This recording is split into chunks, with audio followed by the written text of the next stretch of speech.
गति 100 शब्द प्रति मिनट। डिक्टेशन शुरू होने में समय शेष है 5 second. Ready, start.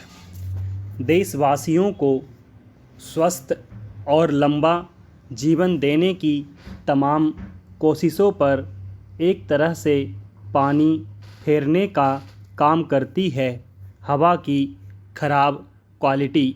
University of Chicago के एनर्जी पॉलिसी इंस्टीट्यूट ने हाल ही में जो air quality life index report जारी की है वह बताती है कि सिर्फ खराब हवा के कारण देशवासियों की आयु 5 साल कम हो जाती है।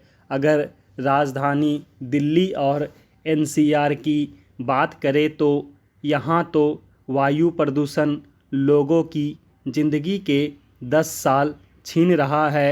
हालांकि देखा जाए तो यह कोई नई या चौंकाने वाली बात नहीं है।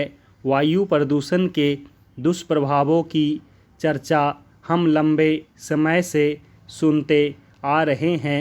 प्रदूषण संबंधी हर राष्ट्रीय या अंतर्राष्ट्रीय रिपोर्ट इस तथ्य को रेखांकित करती है कि दिल्ली की हवा में प्रदूषण का स्तर हद दर्जे तक बढ़ा हुआ है और यह कि देश के तमाम छोटे बड़े शहरों में हवा विषैली होती जा रही है। इस रिपोर्ट में भी भारत को दुनिया का दूसरा सबसे प्रदूषित देश बताया गया है तो दिल्ली को पहला सबसे प्रदूषित शहर यह भी बताया गया है कि स्मोकिंग से जितना नुकसान नहीं होता है उतना हवा की खराब क्वालिटी की वजह से हो रहा है।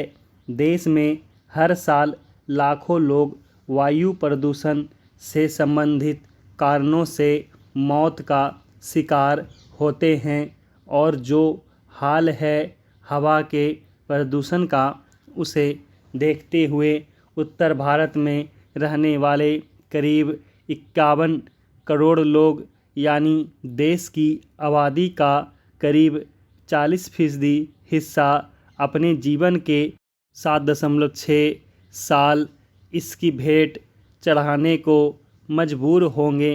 वैसे रिपोर्ट की अच्छी बात यह है कि इसमें सिर्फ स्थिति की भयावहता के बारे में ही नहीं बताया गया है, इसे सुधारने के प्रयासों को भी संज्ञान में लिया गया है। इसमें सरकार के national clean air programme NCAP का खास तौर पर जिक्र किया गया है जिसका मकसद साल 2024 तक हवा में पार्टिकुलेट मैटर के स्तर को 2017 के स्तर के मुकाबले 20 से 30% नीचे लाना है।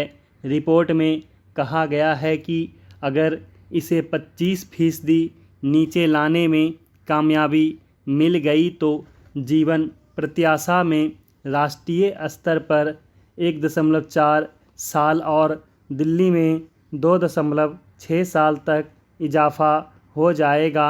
लेकिन यह तो इरादों की बात है, हकीकत अलग है।